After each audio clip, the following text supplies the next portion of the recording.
Votre bulletin Info-Témis commence ici et maintenant. Le refuge pour animaux du Témiscamingue est aux prises avec une problématique sérieuse, puisque le refuge est rempli à pleine capacité, et ce, seulement de chats. La présidente Dominique Dubois nous fait part de ses préoccupations. Un débordement de chats qu'on appelle. Effectivement, on est rendu à 50 chats dans le refuge. En principe, le refuge devrait pouvoir une capacité de 40, juste des chats, ou on dit à peu près 30 chats avec 8 chiens. Les chiens, pour l'instant, on n'a pas personne qui travaille à temps plein au refuge, fait qu'on les prend pas. On se trouve des familles d'accueil pour les héberger parce qu'un chien, ça a besoin d'une attention constante. Fait que pour revenir à nos chats, effectivement, c'est 50 chats, un 4 heures de ménage le matin et un 3 heures de ménage le soir. Ménage, on dit vider les litières, changer l'eau, la bouffe, l'amour et l'affection en plus. On peut pas passer aux côtés. Fait que c'est sûr que c'est plus long pour ça. C'est sûr que l'automne, c'est pire parce que, bon, on a eu toutes les mamans qui ont eu le petit bébé durant l'été. Ces petits bébés-là ont grandi. Là, les familles qui ont ces animaux-là dans leur cour, bon, ben l'hiver s'en vient, mais les petits chatons, ils ont 4, 5 mois. C'est dur pour un chaton de vivre dehors, surtout avec les hivers rudes qu'on a. Fait qu'il y a des gens encore avec du cœur qui nous amènent leurs animaux qu'ils ont trouvés. Mais là, on est à pleine capacité. Qu'est-ce qu'on fait? On peut pas les empiler l'un sur l'autre parce que le bien-être de l'animal est super important aussi. Fait qu'on est dans une impasse, là, vraiment. Là. Pour les abandons de chiens, je vous dirais qu'à comparer à quand on a débuté il y a 6 ans, c'est beaucoup moins pire. On dirait que la sensibilisation s'est fait beaucoup avec les chiens. C'est sûr que les lois ont changé. Un animal est considéré maintenant comme un être humain, un être avec des émotions, puis qui ont besoin de bouffe, puis qui ont des besoins finalement. Pour les chats, je pense que c'est pire, de pire en pire. Je comprends pas pourquoi que c'est de pire en pire, parce qu'en principe, le refuge est là, on fait beaucoup de sensibilisation. On a 200 de stérilisés, certains depuis 2 ans, sinon plus. On a stérilisé des chiens aussi parce qu'on a eu quelques abandons de chiens. Mais c'est ça, fait que c'est de pire en pire, puis on sait plus quoi faire avec les chats, là.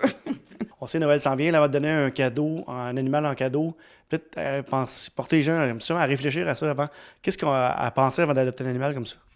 Un cadeau, c'est un cadeau de 15 ans, minimum.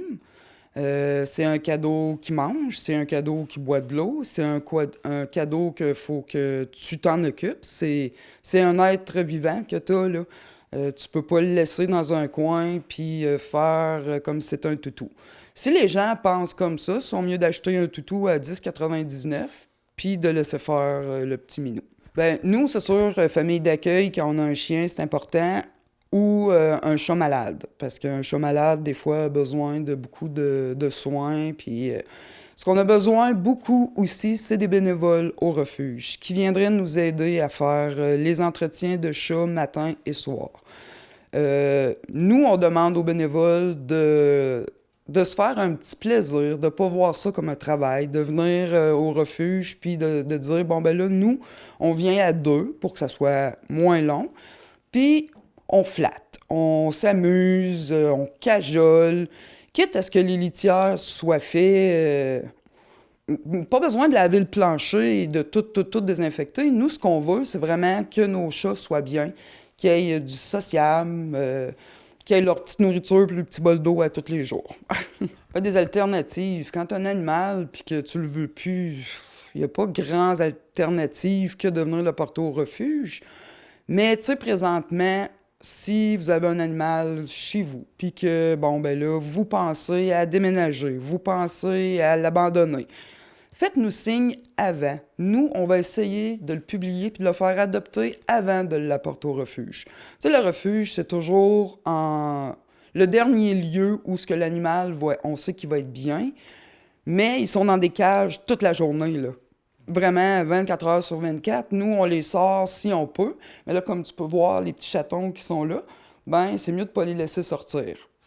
Parce que, écoute, ça sera pas pognable. Puis, il va y avoir des petits caca, des petits pipis partout, puis bon, etc. Fait que essayez de nous avertir d'avance. On va vous aider, puis on va essayer de trouver un moyen, une solution pour que vous puissiez vous séparer de votre animal en toute quiétude. C'est pas 100% de la population qui est conscient de tout ce qui se passe, mais écoute, on a 6000 abonnés sur notre page Facebook. Fait que oui, il y a un grand roulement. Oui, des fois, on fait des publications choc, mais ces publications choc amènent beaucoup de commentaires que là, nous, on peut aller donner notre idée puis de voir notre manière de voir les choses.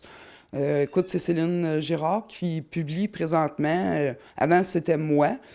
Écoute, c'est beaucoup d'ouvrages, c'est beaucoup de travail pour des soirées entières. On peut passer 2-3 heures sur la page du refuge à publier, à chercher, à répondre aux plaintes.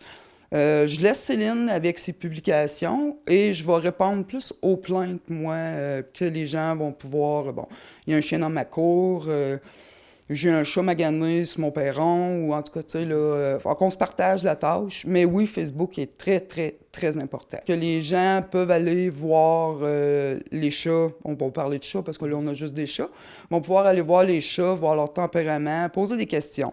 Fait que quand ils vont arriver au refuge, nous, on va les enligner sur l'animal qu'ils ont vu sur la page Facebook, mais c'est sûr qu'on va voir l'interaction qu'il y a entre la personne et l'animal. Si ça ne fonctionne pas pantoute, on ne laissera pas partir le chat avec la personne. On va lui suggérer d'autres chats, on va lui montrer d'autres chats. Nos bénévoles, c'est eux qui connaissent vraiment plus les chats. Fait que des fois, écoute, on va demander, moi, je vais demander à une bénévole, bon, ben ce chat-là, est-ce que tu crois qu'il fait très avec cette personne-là? Tu sais, là, fait que vraiment, faut que ça fitte. Sinon, il part pas. Et là, on parle beaucoup de chats, chiens. Est-ce que vous avez eu d'autres petits animaux qui ont été abandonnés? Est-ce qu'on peut penser à des lapins, on a amené des oiseaux, des rongeurs, etc. Est-ce que vous pouvez répondre à ça? Est-ce que c'est Il y a arrivé? un rat en famille d'accueil chez nous. Francine a ramassé des canards dans le chemin proche d'ici qui ont été dans un enclos dans le refuge. Écoute, des gerbilles, hamsters, des oiseaux, mais là, les oiseaux, on les prenait pas parce qu'on n'est pas équipé pour ça. Puis, mais oui, on en a vu de toutes les couleurs. Ben nous, c'est ça. Quand on a des chats comme Stevie, c'est un super de bon chat, agréable, gentil comme ça se peut pas, qui va faire un bon petit boy pour une famille. Oui, on trouve pas que ça vaut pas la peine d'investir sur tous les animaux, mais lui, c'est vraiment juste un problème, une petite opération, puis ça va être réglé. Fait que, tu sais, pour lui, là, il peut vivre encore un bon 15 ans, là, si son petit problème est réglé. Pourquoi pas lui donner une chance? Les gens peuvent faire des dons par PayPal. Ils peuvent venir... on a donné des adresses à la page du refuge pour que les gens puissent aller porter leurs dons. Il y a des transferts par caisse aussi via Desjardins ou la Banque nationale. Là, ouais. Tout est marqué sur la page du refuge. Et là, Dominique, on sort à peine d'une rencontre avec la MRC. Quel était le but de cette rencontre-là, Dominique? Le but, c'est de leur montrer que là, ça fait 2 ans que le refuge est ouvert, qu'on fonctionne à fond, qu'ils ont la preuve vraiment que le refuge pour animaux du Témiscamingue est vraiment une nécessité au Témiscamingue, qu'on ne peut pas s'en passer. Que là, les membres du CA, puis même les bénévoles commencent à avoir les fesses en dessous du bras, pour être poli. Puis qu'on a tous nos travails. Tu sais, moi, je travaille 40 heures semaine. Écoute, on ne peut pas se couper en deux puis faire 40 heures. On ne peut pas faire 80 heures semaine. Puis c'est quelque chose qui est épuisant et tout, émotionnellement, les animaux. On a besoin d'un employé. 2 employés même, si on pouvait. Un qui s'occuperait de la gestion du refuge, puis l'autre qui s'occuperait des animaux, pour pouvoir répondre aux plaintes et tout. Nous, ça donnerait la chance au CA. Ben, nous, on pourrait continuer à ouvrir les fins de semaine, le CA. Nous, on pourrait continuer à faire nos levées de fonds, à faire du bénévolat, ramasser des fonds, comme au Festival Western, au Rodéo du Camion, aller se faire découvrir ailleurs, puis s'investir sur, il y a la vente des médailles, s'investir sur d'autres projets qu'on a qui sont soit faits à moitié ou en stand-by parce que on n'a pas le temps. Fait que, on est allé leur demander de l'aide. Écoute, je te dirais qu'on était très bien reçus. Ils nous ont dit que vraiment, oui, maintenant, ils voyaient que le refuge, c'était vraiment une nécessité. Fait que, à suivre. C'est l'amour des animaux en premier lieu. Je trouvais tellement qu'il n'y avait rien pour les animaux au Témiscamingue. Écoute, on est une région florissante, grandissante. On veut tomber dans la modernité comme toutes les autres villes et municipalités. Je trouvais qu'on était arriérés avec nos animaux. On considérait ça comme des poubelles. Puis, écoute, tu recules de là 6 ans, puis on gazait encore des animaux dans des petites cabanes avec un tracteur à pelouse. Là. Voir si ça a du bon sens en 2020 qu'il y a encore des municipalités qui soient comme ça. Pas nous, mais il y en a sûrement ailleurs qui... Nous, ça a changé parce qu'on est là. Si on n'était pas là, qu'est-ce qu'ils feraient encore avec les animaux? Est-ce qu'ils se feraient encore gazer? Probablement. Fait que tout ça, moi, c'est pour montrer que le Témiscamingue est sa map, puis qu'on est des gens respectueux avec nos animaux. Puis moi, je trouve que une personne qui respecte les animaux, c'est quelqu'un de bien à la base, c'est sûr. La Société d'histoire du Témiscamingue soulignait en grand ses 70 ans d'existence le 29 novembre dernier. C'est du côté du cinéma du Rift qu'a eu lieu la projection d'un film spécialement conçu pour l'occasion, 70 ans en 70 minutes. L'activité, c'est pour, comme vous savez, souligner nos 70 ans d'existence. Et puis, en même temps, il faut aussi avoir une bonne pensée pour les fondateurs. En 1949, ils voulaient sauver la maison du frère Moffett. Et puis, pour ça, ils devaient se... organiser, mettre sur pied un organisme, et puis, mais ça faisait un petit bout de temps que ils parlaient de la Société d'histoire, mais c'était plutôt embryonnaire. Et puis, ils ont fondé la Société d'histoire pour sauver, pour être sûr qu'on détruise pas la maison du frère Moffett. Alors, je trouve que on leur doit un fier hommage aujourd'hui. Et puis, dans les activités, on va, disons qu'on va résumer les réalisations de la Société d'histoire qu'on a fait pendant 70 ans, avec changement de conseil d'administration, de président et de personnes impliquées, que tout le monde ont bien travaillé. Et puis, habituellement, nous sommes férus d'histoire et nous voulons surtout garder nos histoires. Le Témiscamingue a une belle histoire. Et puis, rappeler comment je dirais ça, dont la difficulté puis le courage que nos arrière-grands-parents et nos grands-parents, mes grands-parents en tout cas, à mon âge, ont eu pour venir coloniser. Parce que il y avait juste un petit coin de défriché, puis là, il fallait qu'ils en défrichent plus grand pour construire leur cabane et après ça, une maison. Alors, c'est ce qu'on va présenter. On va rappeler tout ce que la Société d'histoire a fait en 70 ans. Et puis, son mandat. Son mandat, c'est surtout l'acquisition.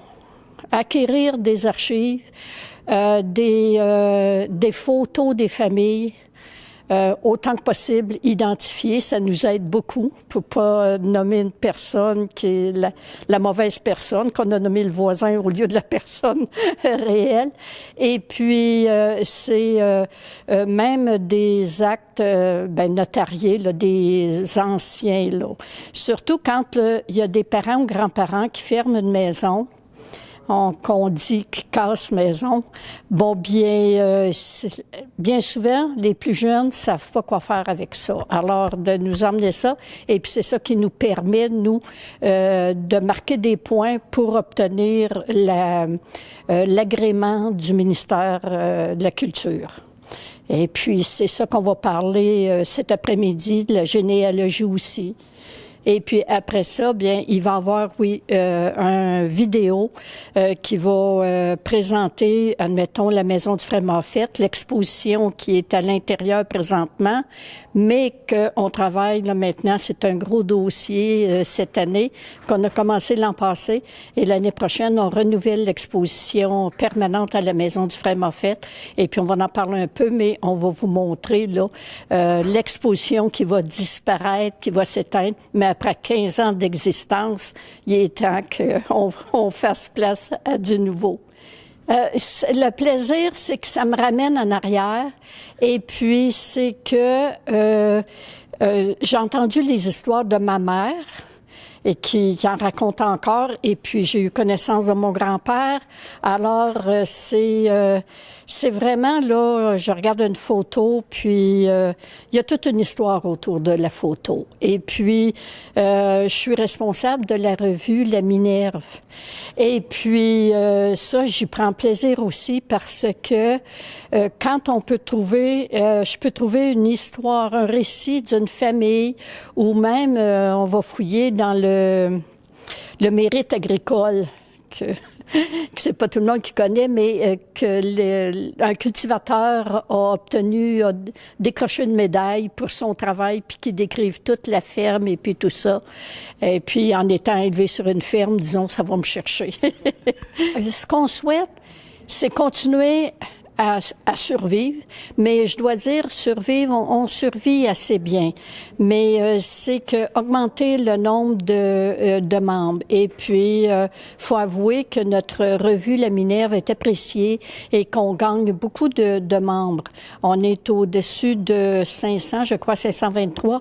Alors, mes objectifs, c'est de pas aller en bas de 500 et même de l'augmenter. Et puis, essayer de faire assez de vulgarisation pour obtenir les archives privées, parce qu'on n'a pas le droit d'aller chercher les archives comme des hôpitaux, des commissions scolaires, d'éducation, hein? Alors, c'est dommage parce que ça serait intéressant.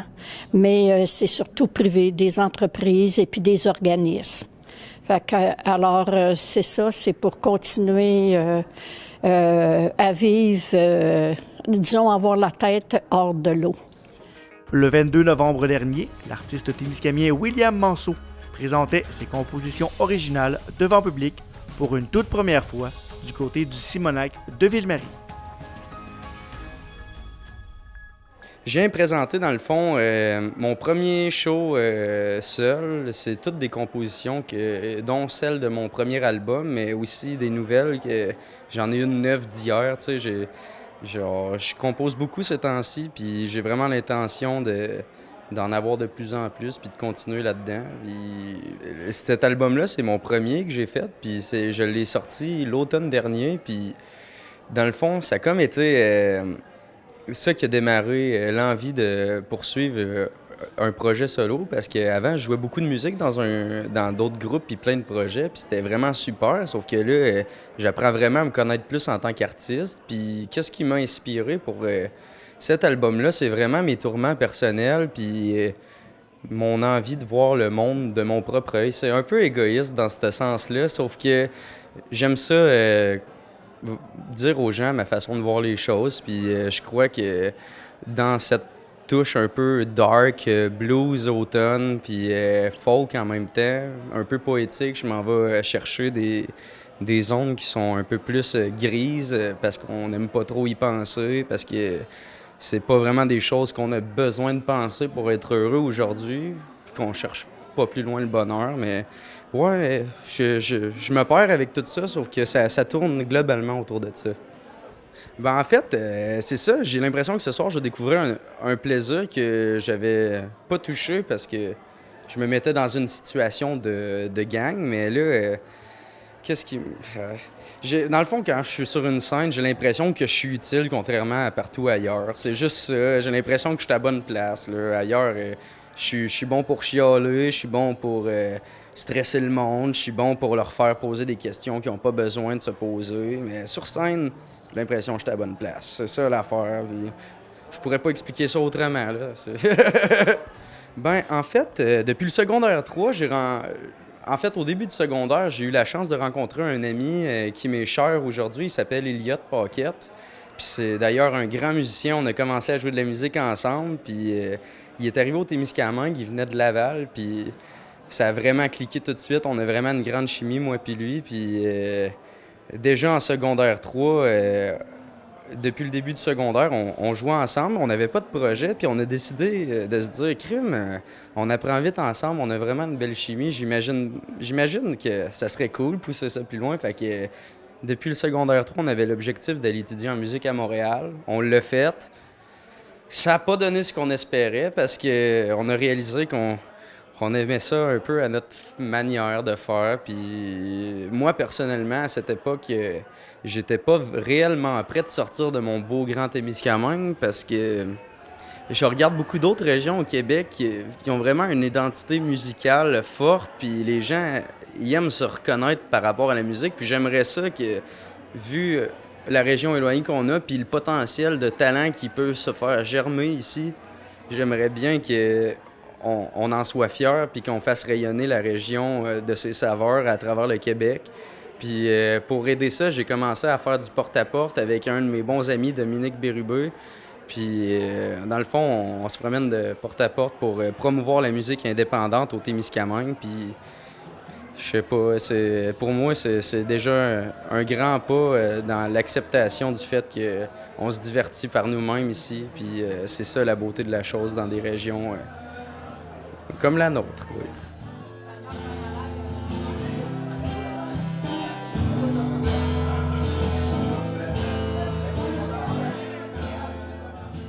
Le groupe Image, dont la mission première est l'aide aux hommes, innove à nouveau. Cette fois par la création d'un nouveau service, le Camp, qui invite chaque mercredi de 19h à 21h à une soirée de discussion. Le groupe Le Camp, c'est vraiment un groupe où les hommes peuvent venir jaser. La formule est très simple. Là. On se présente à 19h au groupe Image en face des meubles de traverse, là, au 29 rue des Oblonards.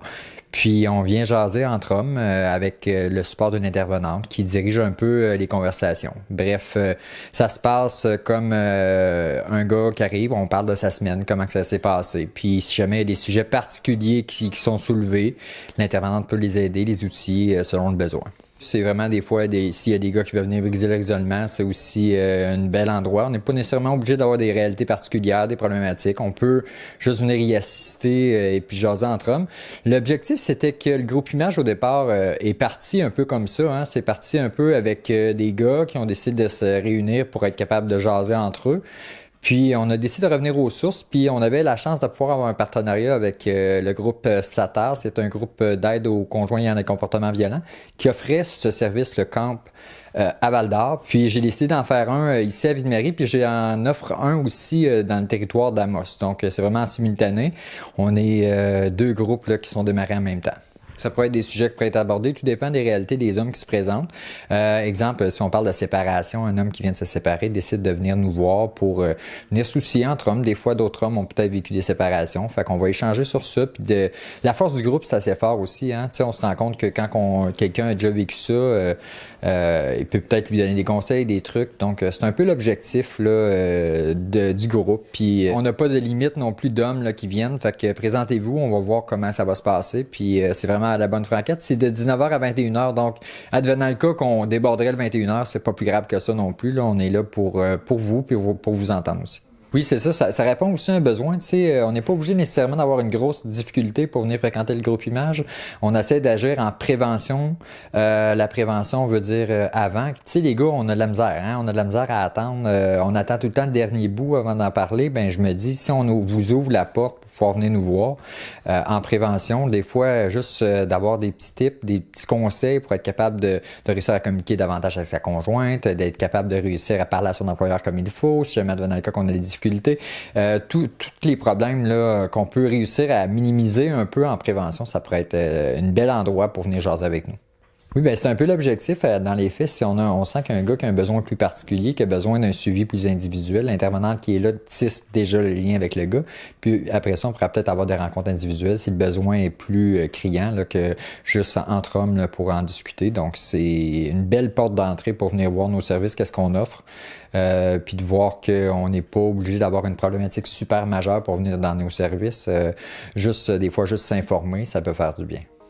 Le 30 novembre dernier, les Pirates de Ville-Marie ont porté à 13 leur série de victoires consécutives avec un gain de 6-2 contre les Spartans d'Almaguin. Le résumé du match avec Francis Prudhomme. Ce reportage vous est présenté par Desjardins, fier de contribuer à la fougue du hockey au Témiscamingue. De retour à domicile après un périple sur la route, les Pirates recevaient les Spartans d'Almaguin à l'Arena Frère-Arthur Bergeron le 30 novembre dernier. Bon début de match pour les Pirates, mais le premier but de la rencontre appartient aux Spartans. Par la suite, les joueurs de Ville-Marie font sentir leur présence avec du jeu physique, alors qu'Alex Peters et Alex Montreuil y vont de bonnes mises en échec. En milieu de période, les Pirates reviennent dans le match alors qu'une pénalité à retardement est appelée contre Almaguin. Les Pirates doublent leur avance lors d'un avantage numérique sur le but du capitaine Cédric Terrien. Peu de temps après, Maxime Potvin obtient toute une chance en infériorité numérique. Et avant la fin de la période, Alex Peters en fait l'aiguille pour donner une priorité de 2 buts à son équipe. C'est 3-1 Pirates après une période. En deuxième, les premières minutes appartiennent aux Pirates. Beaucoup d'intensité sur la patinoire, dans une séquence qui met en vedette Montreuil et Peters. Le gardien Jean-Mathieu Ouellet ne bronche pas devant une menace sérieuse des Spartans. Dans la 10e minute, 2 belles montées tour à tour pour Vincent Blanchette et Vincent Étier. À 7 minutes 50, Jérôme Marcoux frappe à la porte à au moins 4 reprises sur la même séquence à l'embouchure du filet. Le gardien d'Almaguin se signale de nouveau avant la fin de l'engagement. Cette fois, grâce à un bel arrêt de la jambière sur Peters. À 3 minutes 10, splendide jeu collectif d'Alex Jean et Julien Vogt qui se conclut par le but de Vogt. 4-1 Pirates après 2 périodes. Vogt a vraiment une bonne vision de jeu. On a juste besoin de bien se placer et il est capable de nous filer comme il faut. Fait que je pense que ça a vraiment aidé d'avoir Vogt sur notre trio ce soir. J'essaie surtout de jouer robuste, c'est ça mon style de jeu. Puis j'essaie d'aider l'équipe en jouant mon style, puis c'est ça qu'il faut. Moment important en début de troisième, Justin Rivet fait 5-1 en faveur de Ville-Marie. Les Spartans marquent un deuxième but alors que l'action se déroule à 4 contre 4. Les Pirates marquent à leur tour et l'emportent facilement 6-2 pour porter leur série de victoires consécutives à 13. C'était un bon match, on a bien commencé, on a mis encore beaucoup d'intensité. Avec Pigeon sur la ligne, puis Maranda, puis Beaulieu, on a bien joué, on s'est bien trouvé, puis on a créé beaucoup d'occasions. Un bon match. Ouais, c'est sûr. On a joué contre les autres hier. On a joué une bonne game là-bas. C'est plus dur de jouer sur leur glace vu qu'elle est plus petite. Fait qu'on connaissait un peu leur technique de jeu. Fait qu'ici, on a joué notre game comme on joue d'habitude, puis on a gagné la game encore. Ouais, c'est sûr. Ça a été un début lent. On a cherché un peu, puis depuis qu'on s'est trouvé, on n'a pas encore perdu de game non plus. À la maison, on n'a pas perdu encore de l'année. Puis ça va bien, on va continuer là-dessus. C'est sûr et certain que présentement, on travaille. C'est que ce qu'on veut s'améliorer, c'est dans notre dézone, accorder moins de lancers. On est rentré dans nos spots, comme on a travaillé là-dessus, puis ce qu'on a demandé aux joueurs. On a rentré dans nos objectifs, 30 lancers, puis surtout de l'entlave. On a réduit beaucoup de shots de l'entlave. On ne demandait pas plus que 2 à 3 lancers par période dangereux. Puis on a respecté ces consignes-là, puis on est sorti avec la victoire grâce à ça. Écoute, je peux pas dire grand-chose contre ces gars-là. Hein? Là, c'est sûr qu'on a 13 victoires en ligne, mais on a seulement 4 défaites quand même, puis une en prolongation. Fait que une demi de saison excellente, si on peut dire. Puis il faut continuer à travailler sur ce qu'on veut. On veut terminer premier cette année dans la Ligue, ce qu'on n'a pas été capable de faire l'an passé. On a les objectifs, on a les chances, on a les joueurs pour le faire. Fait qu'on travaille là-dessus pour continuer sur une lancée de victoire encore. Desjardins est fier de vous avoir présenté ce reportage des Pirates de Ville-Marie. Desjardins, là pour contribuer au mieux-être des individus et des collectivités.